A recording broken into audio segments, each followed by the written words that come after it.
आउज़ुबिल्लाहिमिनश्शैतानिर्रजीम बिस्मिल्लाहिर्रहमानिर्रहीम रब्बिश इश्रह ली सदरी वयस्सिर ली अमरी वहलुल उक़्दतम मिन लिसानी यफ़क़हू क़ौली। Dear students, I am Latif Awan, your chemistry teacher. बेटा हम chemistry second year chapter number 7 organic chemistry की डिस्कशंस कर रहे हैं और अपने लास्ट लेक्चर में हम लोगों ने natural sources of organic compound complete किए थे। बट आज बहुत इंपॉर्टेंट टॉपिक, एनुअल एग्ज़ाम में long question point of view, short में MCQs में ये बहुत इंपॉर्टेंट टॉपिक है, क्रैकिंग ऑफ पेट्रोलियम। बहुत 7th चैप्टर का सबसे इंपॉर्टेंट टॉपिक है बेटा। क्रैकिंग को हम पायरोलिसिस भी कहते हैं, पायरो फायर को कहते हैं, लाइसिस टू ब्रेक को कहते हैं, फायर के जरिए ब्रेक कर देना, मतलब हीट करके ब्रेक कर देना। जी बेटा बच्चों, एक्चुअली वजह क्या, हम ये टॉपिक क्यों पढ़ रहे हैं? जब हम फ्रैक्शनल डिस्टिलेशन ऑफ पेट्रोलियम करते थे तो हमारे पास, अगर आप लोगों को याद हो लास्ट लेक्चर, तो बेटा डिफरेंट फ्रैक्शंस, 9 फ्रैक्शंस हासिल होते थे। उनमें से सबसे अहम फ्रैक्शन मैंने आप लोगों को बताया था, गैसोलीन होता है, पेट्रोल होता है। अब जो गैसोलीन हमें हासिल होता है ना फ्रैक्शनल डिस्टिलेशन ऑफ पेट्रोलियम से, वो सिर्फ हमारी 20% डिमांड को वर्ल्ड वाइड पूरा करता है। बेटा जितना हमें गैसोलीन चाहिए, गैसोलीन सबसे ज़्यादा चाहिए, हम गाड़ियों में इस्तेमाल करते हैं, इसके अलावा हम पावर जनरेशंस में मुख्तलिफ कामों में यूज़ करते हैं। तो जितना फ्रैक्शनल डिस्टिलेशन ऑफ पेट्रोलियम से हमें गैसोलीन मिलता है, उसका सिर्फ 20% जो गैसोलीन है वो हमें फ्रैक्शनल डिस्टिलेशन से यहाँ से मिलता है, पेट्रोलियम से। जितना हमने पेट्रोलियम निकाला है, मसलन देखें ना, अगर आप 1 बैरल पेट्रोलियम ले लें बेटा, 1 बैरल जो होता है ना, ये 159 लीटर का होता है। पेट्रोलियम वगैरह की मेजरमेंट के लिए हम बैरल इस्तेमाल करते हैं। तो 1 बैरल अगर आप पेट्रोलियम की फ्रैक्शनल डिस्टिलेशन करें तो आपके पास 73 लीटर आपको पास गैसोलीन हासिल होता है। 70 जो है ना 35 लीटर गैस ऑयल, मतलब डीजल ऑयल हासिल होता है, और 10 लीटर जो है वो मिट्टी का तेल, केरोसिन ऑयल हासिल होता है। देखिए, और बाकी 41 लीटर अदर फ्रैक्शन हासिल होती हैं, हायर हाइड्रोकार्बन। अब ये तो फिर भी आपके काम के हैं, लेकिन आप देखें जो बाकी हासिल हो रहा है वो हमारे पास अनडिजायर्ड है, सरप्लस है, मतलब वो हमारी ज़रूरत से ज़्यादा है, वो हमारे लिए इतना हमें ज़रूरत नहीं है, हमारी ज़रूरत से ज़्यादा मिल गई हमें जो है। तो हम क्या करते हैं बेटा, हम उसकी क्रैकिंग करते हैं, हम उसको ब्रेक डाउन करते हैं। Thermal decomposition of higher hydrocarbon, higher hydrocarbon जिनका बॉइलिंग पॉइंट ज़्यादा होता है बेटा, जिनका बॉइलिंग पॉइंट ज़्यादा होता है मतलब उनका वेपर प्रेशर कम होता है, मतलब वो लेस वोलेटाइल होते हैं। आप इनको क्या करते हैं जी, आप उनकी थर्मल डीकम्पोजिशन करते हैं, हीट के जरिए, टेम्परेचर के जरिए उन्हें ब्रेक डाउन करते हैं into A variety of lower hydrocarbon. Lower hydrocarbon की आपके पास एक पूरी वैरायटी हासिल होती है जो ज़्यादा वोलेटाइल होते हैं, जिनका बॉइलिंग पॉइंट कम होता है, मतलब जो इनका वेपर प्रेशर ज़्यादा होता है, जो ज़्यादा वोलेटाइल होते हैं। इस प्रोसेस को बच्चों हम लोग क्रैकिंग कहते हैं। जैसे अगर आप देखें C16H34 बेटा, ये हमारे पास हेक्सा डीकेन है। हेक्सा, हेक्सेन आप 6 को कहते हैं ना, 10 को डीकेन कहते हैं, तो हेक्सा डीकेन अगर बेटा हमारे पास ये, अब हेक्सा डीकेन अगर आप फ्रैक्शनल डिस्टिलेशन में अपने जाए ना, वहाँ देखिए तो ये हमारे पास जो है ये हायर हाइड्रोकार्बन है। अब ये हमारे पास अनडिजायर्ड है, ये हमारे पास सरप्लस है। हम अगर इसे 700 डिग्री सेंटीग्रेड तक विदाउट ऑक्सीजन, ऑक्सीजन नहीं होनी चाहिए, अदरवाइज कंबस्शन हो जाएगी। अगर बेटा हम इसे हीट करें तो C7H16, अब आप जानते हैं कि ये आपके पास मेन प्रोडक्ट गैसोलीन, पेट्रोल हासिल हुआ है। इसके साथ बेटा आपके पास CH2 डबल बॉन्ड CH2 यानी ethene unsaturated hydrocarbon, CH3CH double bond CH2 propene हासिल होती है। ये लो बच्चों, हमारे पास गैसोलीन के साथ ये ईथीन प्रोपीन, ये हमारे पास अनसैचुरेटेड हाइड्रोकार्बन है, ये हमारे पास बाई प्रोडक्ट्स हैं। ये बाई प्रोडक्ट्स भी बड़े काम के हैं। आप देखिएगा एंड पर, लेक्चर के एंड पर आपको समझ आएगी कि मेन तो हमने जो काम था जिसके लिए हम ये सारा काम कर रहे थे, वो हमें गैसोलीन हासिल करना था, पेट्रोल हासिल करना था। हमने हायर हाइड्रोकार्बन की क्रैकिंग करके पेट्रोल हासिल कर लिया, उसके साथ जो बाई प्रोडक्ट बने वो भी बेटा इंपॉर्टेंट हैं, वो भी हमारे काम के हैं। हम उससे आगे जाकर बड़ा इंपॉर्टेंट डिफरेंट जो है वो प्रिपरेशंस करेंगे, मैन्युफैक्चरिंग करेंगे, डिफरेंट इंपॉर्टेंट केमिकल्स बनाएंगे। जी बच्चों आगे देखें जी, बड़ी इंपॉर्टेंट कुछ इंपॉर्टेंट पॉइंट्स हैं जी। During cracking carbon carbon bond, जी बेटा C16H34 में कार्बन कार्बन बॉन्ड भी टूटा है, कार्बन हाइड्रोजन बॉन्ड भी टूटा है। याद रखिएगा कार्बन कार्बन बॉन्ड जितना टूटते जाएंगे तो हायर हाइड्रोकार्बन उतने छोटे छोटे हिस्सों में तकसीम होते जाएंगे। कार्बन हाइड्रोजन बॉन्ड जब टूटते जाएंगे तो अनसैचुरेटेड हाइड्रोकार्बन बनते जाएंगे। ये दोनों काम होते हैं। और इसके साथ ही बेटा कंपोजिशन, अभी आपकी बुक में एक सेंटेंस लिखा हुआ है, मैंने आपको इसके एग्जांपल से समझाया है कि composition of product depends upon the condition.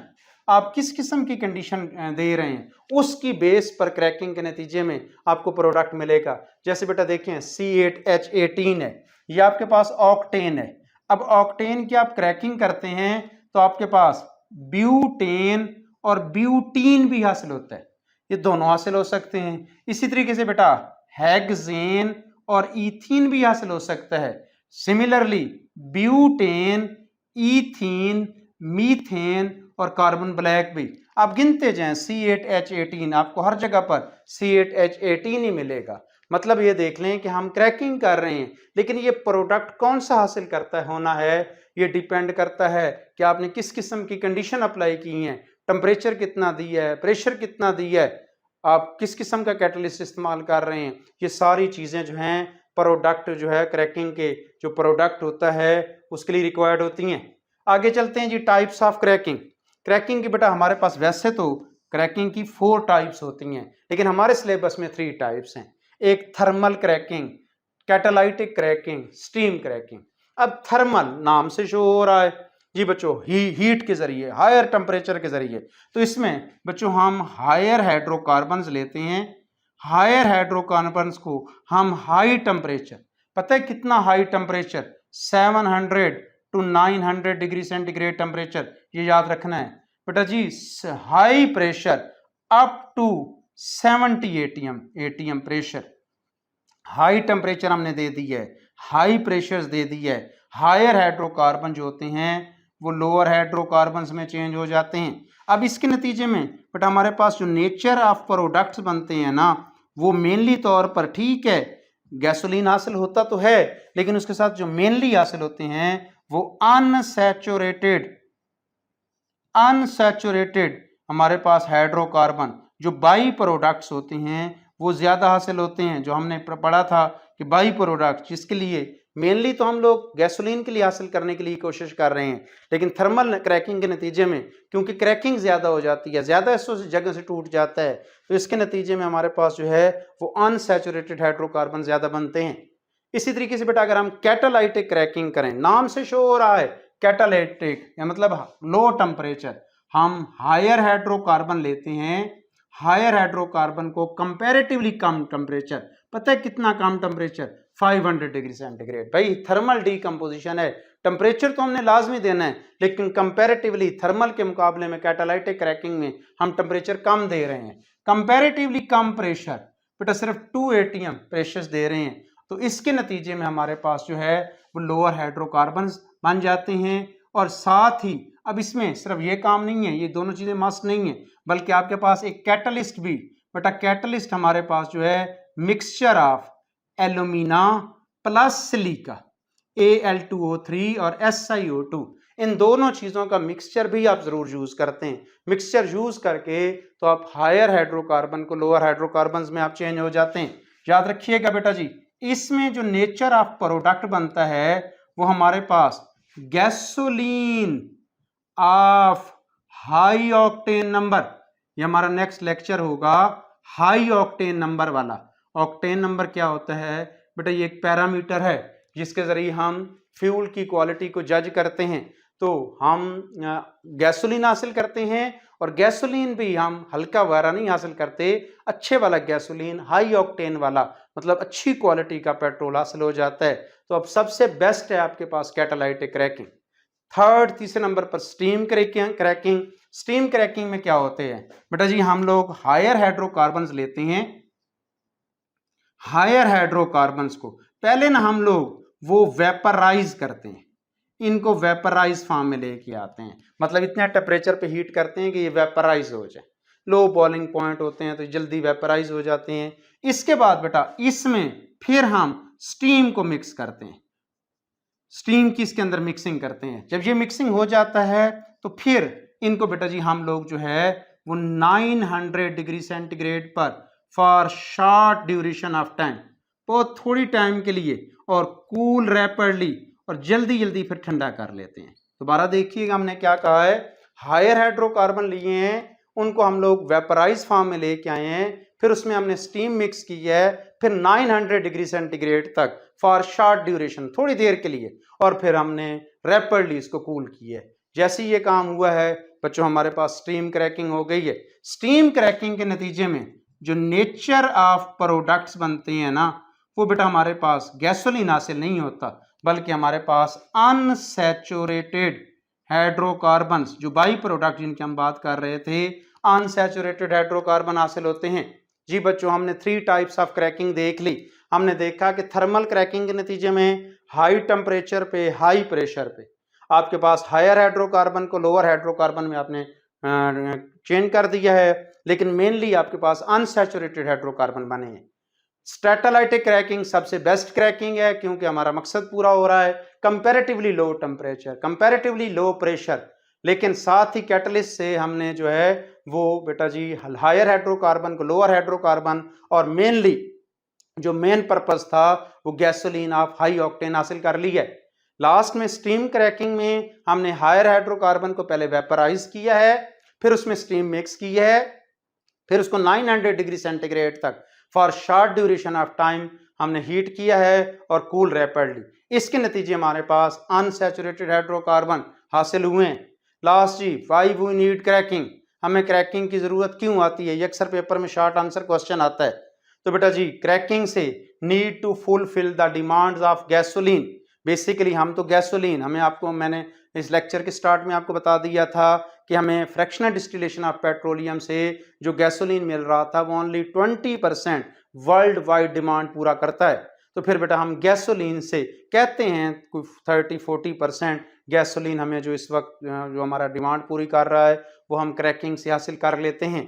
ये लें जी। इसके अलावा हमने ये जो बाई प्रोडक्ट, वो कौन कौन से बाई प्रोडक्ट हैं बेटा, हम ईथीन हासिल करते हैं, प्रोपीन हासिल करते हैं, ब्यूटीन हासिल करते हैं, बेंजीन हासिल करते हैं। ये बाई प्रोडक्ट बड़े काम के हैं। इन बाई प्रोडक्ट्स की मदद से ये as a starting material use के इस्तेमाल होते हैं। हम ड्रग की मैन्युफैक्चरिंग करते हैं, हम फर्टिलाइजर्स बनाते हैं, हम वीड किलर्स बनाते हैं बच्चों, हम सिंथेटिक फाइबर्स बनाते हैं, इसके अलावा प्लास्टिक्स बनाते हैं, डिटर्जेंट्स वगैरह बनाते हैं। इन सब को बनाने के लिए जो स्टार्टिंग मटेरियल है वो बाई प्रोडक्ट, देखें क्रैकिंग के नतीजे मेनली तौर पे तो हमें गैसोलीन मिल गया, इसके साथ साथ जो बाई प्रोडक्ट मिले वो भी हमारे बड़े इंपॉर्टेंट हैं। कितने इंपॉर्टेंट केमिकल्स को हम लोग एज ए स्टार्टिंग मटेरियल के तौर पर इन बाई प्रोडक्ट को यूज करते हैं। और लास्ट वन में इसके अलावा कुछ इंपॉर्टेंट केमिकल्स भी हैं, जैसे बेटा इथानॉल है, फिनोल है, एसीटोन वगैरह है, वो भी हम इन बाई प्रोडक्ट से हासिल करते हैं।